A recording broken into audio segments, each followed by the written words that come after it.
تم میں سے ہر ایک مہمان ہے، اور مہمان ہمیشہ نہیں رہتا، اسے رخصت ہونا پڑتا ہے، اور تمہارے پاس جو مال ہے یہ ادھار ہے، اور ادھار اس کے مالک کو لٹانا ہوتا ہے۔ ریاکار مرنے کے بعد بھی ریا نہیں چھوڑتا۔ کسی نے پوچھا وہ کیسے؟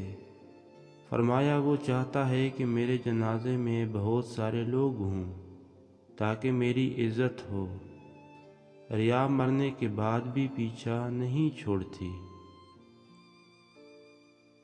جس سے ہو سکے وہ اپنا مال وہاں رکھے جہاں اسے کیڑا لگے نہ چور کا ہاتھ، یعنی راہ خدا میں صدقہ کر دے، کیونکہ بندے کا دل مال کی طرف متوجہ رہتا ہے۔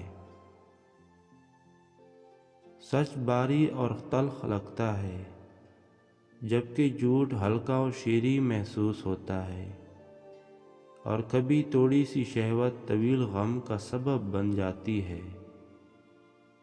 اس ذات کی قسم جس کے سوا کوئی معبود نہیں، روئے زمین پر زبان سے بڑھ کر کوئی چیز ایسی نہیں جسے طویل مدت قید میں رکھنے کی زیادہ حاجت ہو۔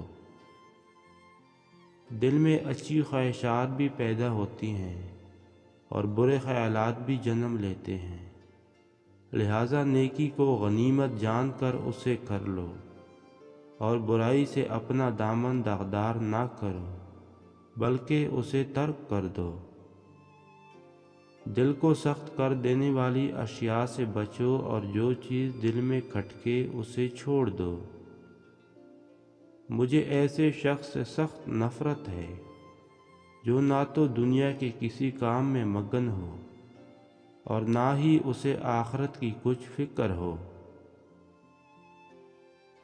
حضرت عبداللہ بن مسعود رضی اللہ تعالیٰ عنہ کی خدمت میں کچھ کسان حاضر ہوئے تو ان کی موٹی گردنیں اور صحت مند و توانا بدن دیکھ کر لوگوں کو تعجب ہوا۔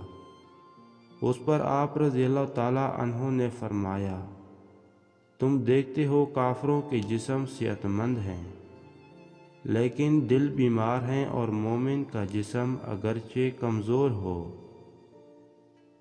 لیکن اس کا دل صحت مند و مضبوط ہوتا ہے۔ اللہ پاک کی قسم، اگر تمہارے جسم صحت مند ہوں مگر دل مریض تو تمہاری حیثیت اللہ پاک کے نزدیک گبریلے یعنی گوبر کے کیڑے سے بھی کم تر ہے۔